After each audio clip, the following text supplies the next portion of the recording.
In digital Marathi, जनतेच्या हक्काचं व्यासपीठ।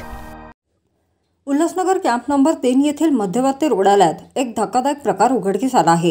रुग्णालयात पेशंटला भेटण्यासाठी आलेल्या एका तरुणाने चक्क आपल्या अंतर्वस्त्रामध्ये दारू आणली होती।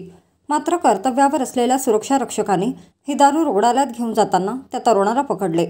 रविवारी मध्यवर्ती रुग्णालयात एक तरुण आपल्या पेशंटला बघण्यासाठी रात्री मध्यवर्ती रुग्णालयात आला होता।